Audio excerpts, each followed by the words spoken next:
Good morning dear student, welcome back to my channel duty with daughter. तो आज हम discuss करेंगे आपके आगे के क्वेश्चंस को। मैंने का क्वेश्चन नंबर 27 तक के क्वेश्चन को आपके करा चुका था।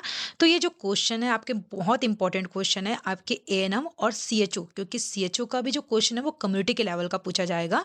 तो जो क्वेश्चन है वो एएनएम और कम्युनिटी हेल्थ ऑफिसर के लिए बहुत इंपॉर्टेंट क्वेश्चन है। अगर आप मेरी वीडियो को पहले बार आए हैं तो मेरी वीडियो को लाइक करें, सब्सक्राइब जरूर करें।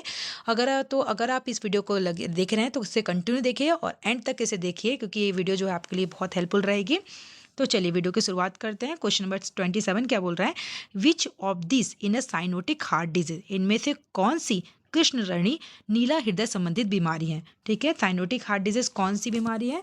तो इसका करेक्ट ऑप्शन क्या दिया? एएसडी, वीएसडी, टेराटोलॉजी ऑफ फेरोड और पीडीए। ठीक है, तो इसका करेक्ट आंसर क्या आएगा? तो इसका करेक्ट आंसर आएगा टेराटोलॉजी ऑफ फैलोट, यानी कि आंसर नंबर जो सी दिया है जो कि करेक्ट है। क्यों? क्योंकि साइनोसिस यानी कि बेबी का नीला पड़ना, यानी कि ब्लू बेबी। ठीक है, और टेराटोलॉजी ऑफ फैलोट में क्या होता है? हार्ट से बॉडी को ऑक्सीजन वाला ब्लड कम मिलता है। ठीक है, इसलिए बेबी की जो स्किन और इसके लिप्स और इसके नेल जो होते हैं वो नीले दिखाई देते हैं। ठीक है, इसी वजह से टेराटोलॉजी ऑफ जो फैलोट है वो क्लासिकल साइनोटिक हार्ट डिजीज है। क्लियर है? तो इनमें से कौन सी नीला हृदय संबंधित बीमारी है? तो इसका करेक्ट आंसर आ जाए टेराटोलॉजी ऑफ फैलोट। क्यों होता है?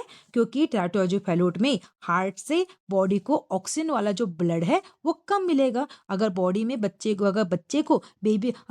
अगर ब्लड कम मिलेगा तो उसकी जो बेबी की जो स्किन है वो, उसके जो नेल्स है, उसके जो लिप्स है वो क्या हो जाएंगे? नीले दिखाई देंगे। ठीक है, इसी वजह से टेराटोलॉजी ऑफ फैलोट क्या बोलते हैं? साइनोटिक हार्ट डिजीज, यानी कि क्लासिकल क्या है ये? मतलब कि नीला हृदय संबंधी बीमारी। क्लियर है? नेक्स्ट चलते हैं क्वेश्चन नंबर 28 की तरफ। Which of the following is a sign of previous childbirth? ठीक है, प्रीवियस चाइल्ड माने कि निम्नलिखित में से कौन पूर्व प्रसव का चिन्ह है? तो इसका ऑप्शन दिया है rigid abdominal wall, gaping introitus, round external os और ओविड यूट्रस। ठीक है, तो इसका करेक्ट आंसर क्या आएगा? तो इसका करेक्ट आंसर आएगा गेपिंग इंट्राइटस। ठीक है, गेपिंग इंट्राइटस का मतलब क्या हुआ कि नॉर्मल डिलीवरी के बाद वजाइना क्या हो जाता है? वजाइना का जो ओपनिंग होता है वो थोड़ा वाइड हो जाता है। ठीक है, इसलिए इसे क्या कहते हैं? गेपिंग इंट्राइटस, है ना। जैसे ये यहाँ से क्या होता है? बच्चा बाहर निकलता है तो ये कहता है जब प्रीवियस चाइल्ड बर्थ में क्या होता है? प्रीवियस चाइल्ड बर्थ कहते हैं ये छोटा होता है। ठीक है, अगर मल्टीपल बर्थ में क्या होगा? ये क्या हो जाएगा? ये वाइड हो जाएगा, यानी कि वो चौड़ा हो जाएगा। ठीक है, तो नॉर्मल डिलीवरी के बाद वजाइना का जो ओपनिंग होता है थोड़ा वाइड हो जाता है, इसे गेपिंग इंट्राइटस कहते हैं। ठीक है, तो एक्सटर्नल ओस यानी कि सर्विक्स का जो ओपनिंग है पहले राउंड होता है, डिलीवरी के बाद क्या होता है? स्लिट लाइक, यानी कि लाइन जैसा हो जाता है। ठीक है, ये साइन बताता है कि महिला ने पहले चाइल्ड बर्थ किया है। ठीक है, तो which of the sign of previous childbirth का साइन क्या है? तो प्रीवियस चाइल्ड बर्थ का साइन है गेपिंग इंट्राइटस। क्लियर है? तो क्वेश्चन नंबर 28 का आंसर क्या आएगा? Answer number B. नेक्स्ट चलते हैं क्वेश्चन नंबर 29 की तरफ। Ideal time for tubectomy following menstruation. ठीक है, तो मतलब कि तो शुरुआत के बाद नसबंदी का आदर्श समय क्या है? तो आइडियल टाइम क्या है टुबकटॉमी का? तो आइडियल टाइम है टुबकटॉमी का, इसका ऑप्शन दिया ovulatory phase, proliferatory phase, secondary phase और मेंस्ट्रुअल फेज। ठीक है, तो इसका करेक्ट आंसर क्या आएगा? तो इसका करेक्ट आंसर आता है पॉलीफरेटरी फेज। क्यों होता है पॉलीफरेटरी फेज? क्योंकि पीरियड खत्म होने के बाद, यानी कि 5 to 10 डेज के बाद या 1 to 5 डेज के बाद यूट्रस जो होता है अंदर से थीन होता है। ठीक है, जैसे ही पीरियड खत्म होगा, पीरियड खत्म होने के बाद यूट्रस क्या होता है? अंदर थीन हो जाता है, यानी कि प्रेगनेंसी जो जो चांसेस है वो बहुत कम होता है। ठीक है, इसलिए टुबकटॉमी का सबसे सेफ टाइम कौन सा है? तो टुबकटॉमी का सबसे सेफ टाइम है पॉलीफरेटिव फेज। क्लियर है? यानी कि आइडियल टाइम कौन सा टुबकटॉमी का? पॉलीफरेटिव फेज, क्योंकि पीरियड के खत्म होते ही क्या हो जाता है? ये जो यूट्रस है वो थीन होता है। ठीक है, जिसकी वजह से क्या होता है? जब यूट्रस थीन रहेगा तो प्रेगनेंसी का चांसेस भी क्या रहेगा? बहुत कम हो जाएगा। क्लियर है? नेक्स्ट चलते हैं क्वेश्चन नंबर 30 की तरफ। नेक्स्ट क्वेश्चन है question number 30। In which type of abortion foetus is dead and retained inside the uterus for a variable period? तो मैंने इसके ना अबॉर्शन की एक लॉन्ग वीडियो बनाया है, जिसमें पूरा मैंने अबॉर्शन के जितने भी septic abortion, missed abortion, inevitable abortion को अच्छे से एक्सप्लेन किया है। तो अगर आपको देखना है तो मेरी वीडियो में जाके देख सकते हैं अबॉर्शन के टॉपिक को।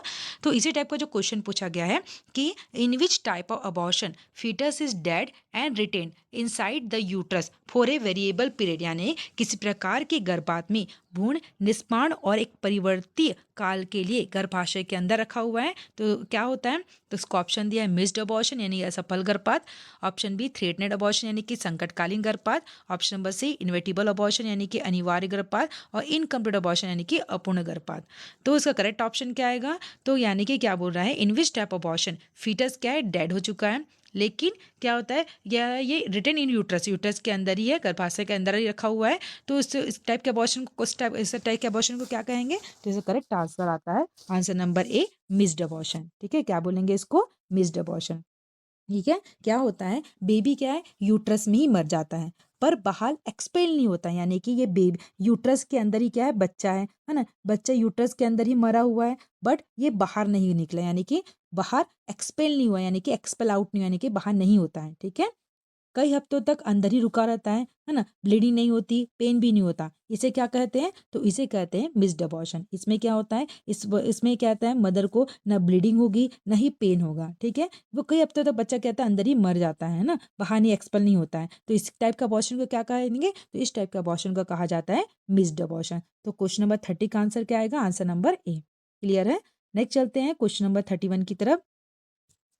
The part of foetal circulation which become fossa ovalis after birth is, यानी कि भ्रूण परिसंचरण का कौन सा भाग जन्म के पश्चात अंडाकार खाद बन जाता है, यानी कि the part of foetal circulation which become fossa ovalis after birth. ठीक है, तो क्या बोलते हैं कि जब मतलब कि क्या बोलते हैं फीटल सर्कुलेशन के दौरान क्या होता है, अब जो फोसा ओवलिस है वो आफ्टर बर्थ क्या बन जाता है, तो इसका करेक्ट ऑप्शन क्या दिया, umbilical artery, umbilical vein, foramen ovale या डक्टस आर्टरियस। तो इसका करेक्ट आंसर आता है answer number C, foramen ovale. कैसे, क्योंकि बेबी के हार्ट में एक नेचुरल होल होता है।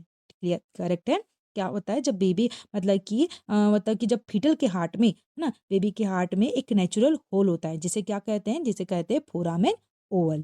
ठीक है, तो बर्थ के बाद सांस लेने पर यह बंद हो जाता है। ठीक है, जैसे ही बच्चा बर्थ लेता है तो बर्थ के बाद सांस जब लेता है तो ये जो फोरामेन ओवल है वो क्या हो जाता है, बंद हो जाता है। ठीक है, और बंद होकर क्या बनता है, तो बंद होकर ये फोसा ओवलिस बनता है। क्लियर है, एक बार मैं फिर से समझाती हूँ। क्या होता है, जब बेबी के हार्ट में क्या होता है, एक नेचुरल होल होता है। ठीक है, उसी नेचुरल होल को क्या कहा जाता है, फोरामेन ओवल कहा जाता है। क्लियर है ना। अब जब बेबी का बर्थ होता है तो बेबी के बर्थ के बाद सांस लेने पर यह जो होल होता है, जो बचपन में मतलब पहले से उसके बाद जो होल था, नेचुरल होल था, जैसे ही बच्चा बर्थ होगा और बर्थ लेने के बाद जैसे ही बच्चा सांस लेगा तो जो फोरामेन ओवल है क्या हो जाएगा, वो बंद हो जाएगा, और बंद होने पे वो क्या बनेगा, तो बंद होने पे ये फोसा ओवलिस बनेगा। करेक्ट है, तो क्वेश्चन नंबर 31 का आंसर क्या आएगा, तो क्वेश्चन नंबर 31 का आंसर आएगा आंसर नंबर सी। करेक्ट है, नेक्स्ट चलते हैं क्वेश्चन नंबर 32 की तरफ। Which drug is contraindicated in labouring mother with hypertension, यानी कि उक्त रक्तचाप ग्रसित प्रसूत माता को कौन सी औषधि निषेध होती है, तो इसका ऑप्शन दिया है प्रोस्टाग्लैंडिन, ऑक्सीटोसिन, मिथार्जिन या मैग्नीशियम सल्फेट। मैंने बताया था पहले भी कि जो कंट्राइंडिकेटेड, जो मैंने CGWAP में ANM MPW की तैयारी करा रही थी, तो मैंने बताया भी था कि जो मदर हाइपरटेंशन वाली है और वो लेबर में आई है, ठीक है, तो हमें कौन सी मेडिसिन, कौन सा इंजेक्शन उसे कंट्राइंडिकेटेड होता है लेबर में, तो उसका करेक्ट आंसर आता है आंसर नंबर सी, मिथार्जिन। ठीक है, क्यों, क्योंकि कि जो मिथाइल एर्गोमेट्रिन जो होता है वो पावरफुल वैसोकॉन्स्ट्रक्टर होता है। ठीक है, इससे क्या होता है, इससे बीपी और बढ़ जाता है और इस्चेमिक कॉम्प्लिकेशन का रिस्क बढ़ता है। ठीक है, इसलिए हाइपरटेंसिव प्रीक्लैम्प्टिक वुमन में कंट्राइंडिकेटेड माना जाता है। क्लियर है ना। तो जो ऑप्शन दिया है प्रोस्टाग्लैंडिन, ऑक्सीटोसिन, है ना, तो ये क्या होता है, ये मैग्नीशियम सल्फेट, ये सारे क्या होता है, जो मैग्नीशियम सल्फेट होता है वो क्या होता है, प्रीक्लैम्पशिया के पेशेंट को दिया जाता है डिलीवरी वाली जब आती हैं। क्यों, क्योंकि वो क्या करता है, इक्लैम्प्टिक को रोकता है, यानी कि सीजर आने से रोकता है। ठीक है, तो मैग्नीशियम सल्फेट को हमें 10 ml दिया जाता है, 5 ml इस बटक में लगाया जाता है ताकि इक्लैम्पशिया सीजर को कंट्रोल किया जा सकते हैं। ठीक है, ऑक्सीटोसिन क्यों लगाता है, ऑक्सीटोसिन जो होता है यूट्राइन कॉन्ट्रैक्शन के लिए होता है। ठीक है ना, और जो ये क्या है, एक्टिव मैनेजमेंट और थर्ड स्टेज ऑफ लेबर में भी ऑक्सीटोसिन का यूज़ किया जाता है ताकि ब्लीडिंग को कंट्रोल किया जाए, और लेबर के समय कॉन्ट्रैक्शन के लिए भी इस इंजेक्शन को यूज़ किया जाता है। क्लियर है, तो which drug is contraindicated in labouring mother with hypertension, तो इसका करेक्ट आंसर आएगा आंसर नंबर सी, मिथार्जिन। ठीक है, क्योंकि मिथार्जिन क्या है, एक पावरफुल वैसोकॉन्स्ट्रिक्टर है। इससे क्या होता है, इससे बीपी और बढ़ जाता है और इस्चेमिक कॉम्प्लिकेशन का रिस्क बढ़ता है। क्लियर है। तो हमें हाइपरटेंसिव प्रीक्लैम्प्टिक वुमेन को मेथार्जिन नहीं देना चाहिए। क्लियर है। नेक्स्ट चलते हैं क्वेश्चन नंबर 33 की तरफ। तो इसमें क्वेश्चन पूछा है the third stage of labour and with the, यानी कि प्रसव का तीसरा चरण खत्म होता है। कब तीसरा चरण खत्म होता है? तो ऑप्शन है 2 hour after birth of baby के बाद, डिलीवरी ऑफ प्लेसेंटा के बाद और फुल सर्वाइकल डायलिटेशन के बाद। ठीक है। तो थर्ड स्टेज ऑफ जो लेबर है ना, तो इसका जो करेक्ट आंसर क्या आएगा? तो इसका करेक्ट आंसर आता है कि प्लेसेंटा डिलीवरी के बाद। ठीक है, जब प्लेसेंटा की डिलीवरी ऑफ प्लेसेंटा के बाद। तो पहले हम ये जानते हैं क्या होता है कि जैसे कि फर्स्ट स्टेज, ठीक है, तो फर्स्ट स्टेज किससे बोलेंगे? सर्वाइकल डायलिटेशन को हमें फर्स्ट स्टेज कहा जाता है। सेकंड स्टेज कहा जाता है डिलीवरी ऑफ द बेबी को, और थर्ड स्टेज बोलते हैं डिलीवरी ऑफ द प्लेसेंटा को। क्लियर है। तो बेबी के जन्म से लेकर प्लेसेंटा के बाहर आने तक का जो समय होता है वो स्टेज ऑफ द लेबर कहलाता है। ठीक है, third stage of the labour कहलाता है। यह स्टेज जो होता है शुरू कब होता है? जैसे ही बेबी का जन्म होता है, और थर्ड स्टेज क्या हो जाता है? वो शुरू हो जाता है। यह स्टेज खत्म कब होता है? जब प्लेसेंटा यानी प्लस मेम्ब्रेन यूट्रस बाहर डिलीवरी हो जाता है। ठीक है, यानी कि एंड जो पॉइंट है प्लेसेंटा का बाहर आना क्या कहलाता है? Third stage of labour. Clear है। यूजली इसमें कितना समय लगता है? तो 5 से 30 मिनट का लगता है, यानी कि एवरेज जो होता है 50 मिनट का समय लगता है। ठीक है। तो इसमें जो क्या बोल रहा है कि अगर तो थर्ड स्टेज ऑफ लेबर कब एंड होता है? तो थर्ड स्टेज का जो लेबर होता है वो एंड होता है डिलीवरी ऑफ द प्लेसेंटा के बाद। क्लियर है, यानी कि गर्भनाल के प्रसव के पश्चात। तो क्वेश्चन नंबर 33 का आंसर क्या आएगा? आंसर नंबर सी। नेक्स्ट चलते हैं क्वेश्चन नंबर 34 की तरफ। If the infection disease can be transmitted directly from one person to another person, है ना, तो ऑप्शन क्या दिया है? Susceptible host, communicable disease, portal of entry या पोर्टल ऑफ एग्जिट। बहुत इजी क्वेश्चन है, तो सबको पता है कि if the infection disease can be transmitted directly from one person to another person, तो क्या बोला जाता है? तो इसका करेक्ट आंसर आएगा answer number B, communicable disease. क्यों बोले जाते हैं? क्योंकि ऐसी डिजीज जो एक व्यक्ति से दूसरे व्यक्ति को लगती है, जैसे कि कोल्ड हो गया, जो छिकते हैं तो उसके जो वायरस रहते हैं वो एक व्यक्ति दूसरे व्यक्ति में ट्रांसफर होते हैं। टीबी हो गया, मिजल्स हो गया, है ना, बीच में कोविड आया था, कोविड से भी क्या आता है कि एक व्यक्ति दूसरे व्यक्ति को फैल रहा था, तो इन्हें क्या कहा जाता है? तो इसे ही कम्युनिकेबल डिजीज कहा जाता है। ठीक है, जो एक व्यक्ति से दूसरे व्यक्ति को फैले। क्लियर है। तो क्वेश्चन नंबर 34 का आंसर क्या आएगा? क्वेश्चन नंबर 34 का आंसर आएगा आंसर नंबर बी। नेक्स्ट चलते हैं क्वेश्चन नंबर 35 की तरफ। हेपेटाइटिस बी और सी जैसी संक्रामक बीमारी रोगजनों का आश्रय बन जाता है। रक्त में, मूत्रवाहिनी में, श्वसन मार्ग में, प्रजनन मार्ग, यानी कि ब्लड से, यूरिनरी ट्रैक्ट है, रिस्पायरेटरी ट्रैक्ट है, रिप्रोडक्टिव ट्रैक्ट से। ठीक है, तो इसका करेक्ट आंसर क्या आएगा? तो इसका करेक्ट आंसर आएगा आंसर नंबर आएगा ए, ब्लड से। ठीक है।